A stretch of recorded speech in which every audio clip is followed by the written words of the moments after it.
Olá pessoal, tudo bem? A gente vai aqui para a nossa última aula, tá bom?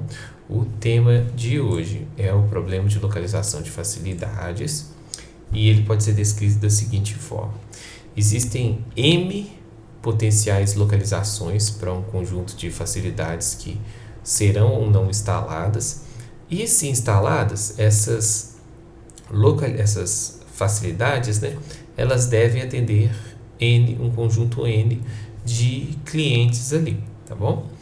Quando a gente opta por instalar uma facilidade, vai incorrer um custo FI, que a gente vai chamar de um custo fixo, tá bom? De aquisição, de construção dessa facilidade ali.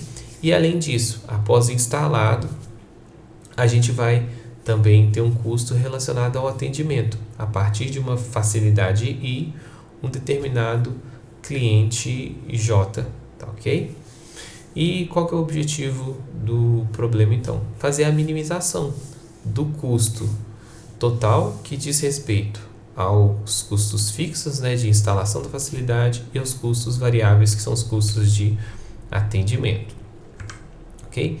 Esse aqui é o modelo para o nosso problema.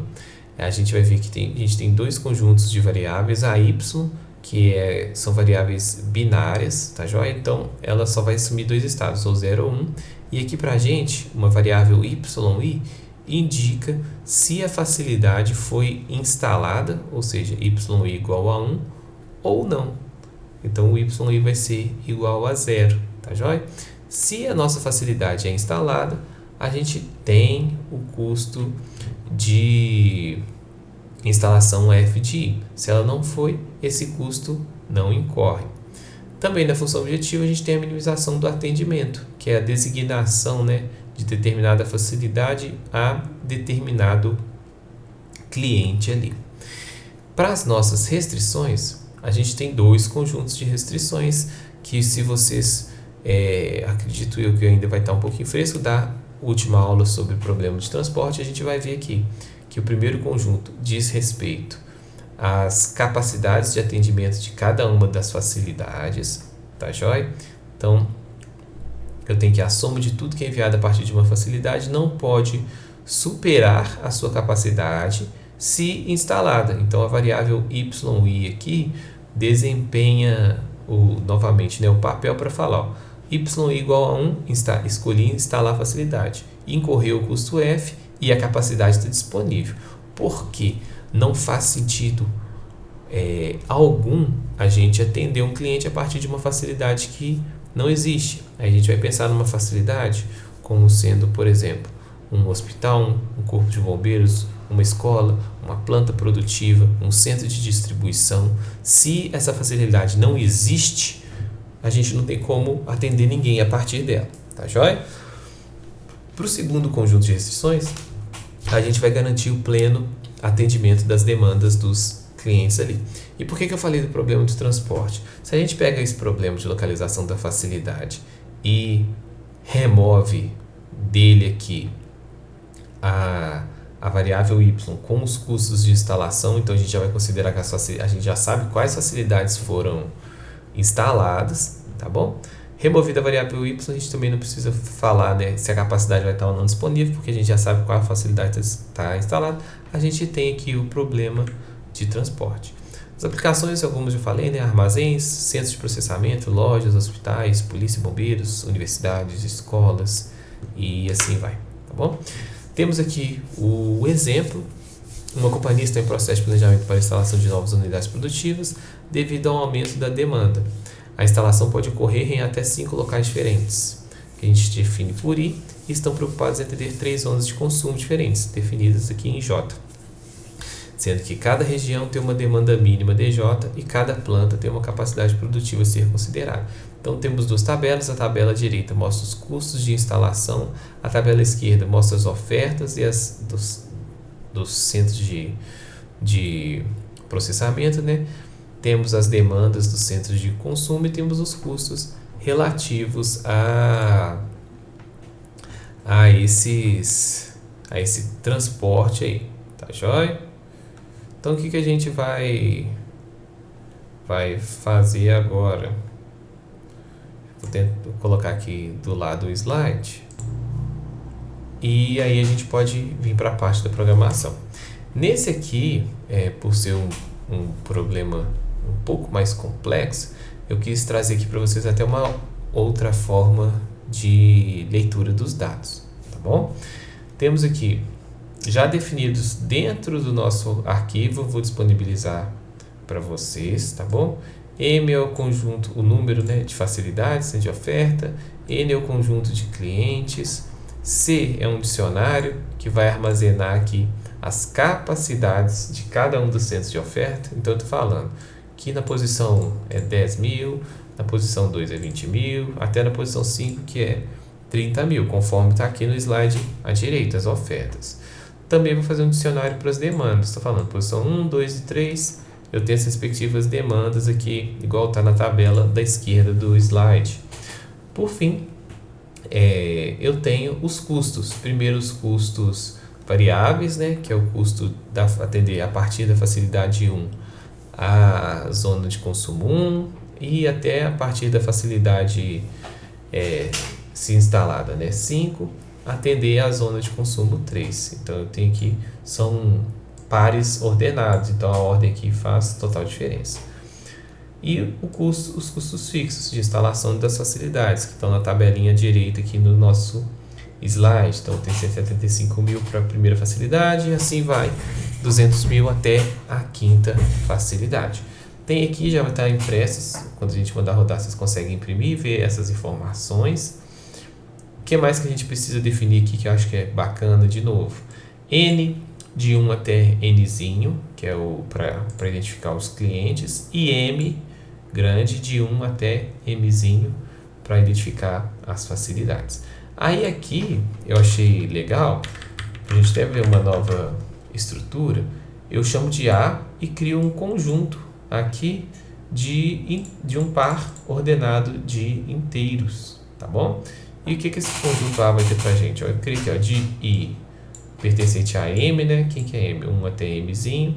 J pertencente a N, tá bom? E vou adicionando a esse meu conjunto A aqui, esses meus pares ordenados, para falar o quê? Quais são as conexões que existem entre as facilidades e os clientes, tá bom? Feito isso, a gente pode passar para programação, ok? Então, primeiro aqui, criar modelo, né, referente ao problema aqui. Então, vou chamar PLF, que é problema da localização de facilidades. Então, esse model, vocês já devem estar habituados à nomenclatura aqui. Defino qual vai ser o nosso solver, ok? Vou definir nossas variáveis. Quem são nossas variáveis? Primeiro conjunto aqui de variáveis para o problema de localização de facilidades. Eu vou chamar aqui de variável x. E quem são as nossas variáveis x? Aí vamos para o slide aqui à direita. As variáveis x é para todo par e j pertencente a A. Então eu falo aqui, para todo A maior ou igual a 0. E posso incluir aqui também que essa variável é inteira. Tá joia? Segundo conjunto de variáveis, também para o problema de localização de facilidade, são as variáveis y e elas são definidas em m, de 1 até mzinho. E o que é importante a gente colocar aqui para essas variáveis? Que elas são aqui binárias, elas vão falar se a gente vai instalar ou não as nossas facilidades. Então, indica se, enquanto, né, a facilidade I atende o cliente J,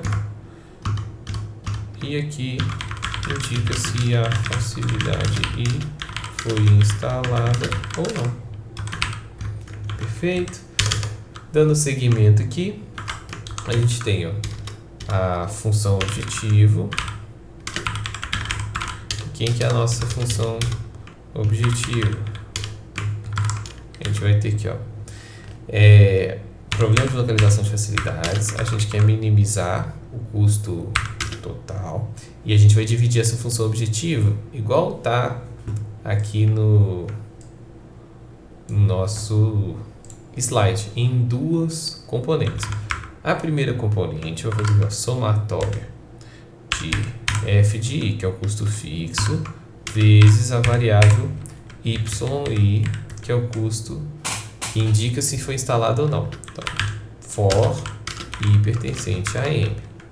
Temos a primeira componente. A segunda componente é como se fosse do problema de transporte. Então, a gente tem somatória de C em A, que multiplica X em A para o A pertencente ao conjunto A de arcos de conexões aí, tá bom? Então aqui é uma forma mais simples até de omitir, né, o Y J aí dos arcos, tá ok? Feito isso, a gente passa para as nossas restrições, que no caso são dois conjuntos. Então eu tenho aqui limita, né, o atendimento por uma facilidade I se esta foi instalada. Então a gente tem a restrição que vemos da localização de facilidades. Aí vem uma coisa legal. Como nós definimos nossas variáveis x aqui no conjunto A, a gente vai precisar fazer uma manipulação aqui dos índices para garantir os i's aqui pertencentes ao nosso conjunto M. Então, vou chamar aqui, ó, de I1 pertencente a M. E eu vou ter, ó, somatória de x. Aí esse meu x, como eu estou falando, eu defini ele aqui em A é um conjunto que tem pares ordenados em J. Então, nesse caso aqui, diferente da aula igual a aula passada do problema de transporte, que a gente só colocava em J, a gente precisa colocar ele entre parênteses. Então, x e j for i j pertencente ao conjunto A se o meu i é igual ao meu i1. E isso tem que ser menor ou igual a quem? O c de i1 vezes o y de i1 aqui. Então, a gente escreveu esse primeiro conjunto de restrições aqui para cada i pertencente ao conjunto de facilidades, tá joia? A somatória do que é enviado a partir dessa facilidade i aqui não pode superar a capacidade da mesma se instalada. O segundo restrição é muito próximo, então eu vou copiar aqui. Só que eu vou, para ficar mais fácil, eu vou chamar de j. Então, j1 pertencente a n e j, para cada ij pertencente ao meu conjunto de arcos, está ok. O meu j seja igual ao meu j1. E aqui eu vou ter a minha demanda de j1. Tá bom? O que essa restrição aqui está indicando para a gente? Garante que a demanda de cada um dos clientes seja plenamente atendida. Ok? Feito isso, a gente finalizou a implementação desse problema. Então, a gente veio para aqui resolver. Quem que a gente quer resolver? PLF. Ok, vamos ver aqui qual que vai ser a impressão. Se eu programei tudo corretamente, ele vai resolver aqui para a gente, vai dar o valor da função objetivo. Ele está falando, ó, solução viável, tá ok. Aí, onde está, não está apresentando aqui corretamente tá, né? Com clareza aqui qual que é o valor da função objetivo. Então, aí vocês podem pegar qualquer trecho de código aí das aulas passadas para a gente fazer a impressão, tá bom? Então, aqui na nossa impressão, ó, capturei o valor das variáveis x, posso capturar também o valor das variáveis y, tá joia? Pego o valor da função objetivo e imprimo o valor da função objetivo. Aí aqui, PLF. Olha lá, para cada arco y, eu vou imprimir a minha variável x e vou fazer o mesmo aqui, ó, para a minha variável y. Para cada y pertencente a m, meu y ótimo de y, valor ótimo de y e é igual a o ótimo y, perdão, de índice i. Aí a gente manda executar de novo e rodar para ver se deu tudo certinho, se a gente não cometeu nenhuma gafe aqui na programação. Então, vamos ver aqui, valor da função objetivo 0, fizemos alguma coisa errada aqui, já encontrei o erro, ó. Eu não vou fazer recorte da aula, aqui na limitação ó, a gente respeita a capacidade, e aqui na demanda eu copiei o código, então, e falando, né, igual eu sempre comento com vocês, né, eu acabo distraindo, aqui é maior ou igual a D, tá bom? Estava menor ou igual ali na linha 60. Aí agora a gente mandou resolver, aí agora deu certinho. O que ele está falando para a gente aqui na resposta? Valor ótimo, 1.060.000, alguma coisa assim, 600.000, não lembro. A gente instalou as facilidades 4 e 5, então vamos ver os custos aqui, ó. Instalamos 4 e 5, então eu tenho 700.000 de custos de instalação, tá joia? E atendi os clientes, né, que eu tenho 3, o cliente 2 e o cliente 3, que tem demanda aqui de 20.000 cada um, eles foram atendidos a partir da facilidade 4. E o cliente 1, que tem demanda aqui de 30.000, foi atendido sozinho a partir da facilidade 5. Então tá coerente, né, a instalação da facilidade com o pleno atendimento das demandas. Tá joia, gente? Então, é isso. Vocês precisam, com essas respostas aqui, responderem essas perguntas, né? Qual que é o modelo, qual que é o valor ótimo, e assim vai. E vocês têm um exercício também para realizar, que é o qual que vocês devem submeter para avaliação e validação da presença. Ok, gente? No mais é isso. Qualquer dúvida, mandem mensagem para mim ou para o monitor. Até mais. Tchau, tchau.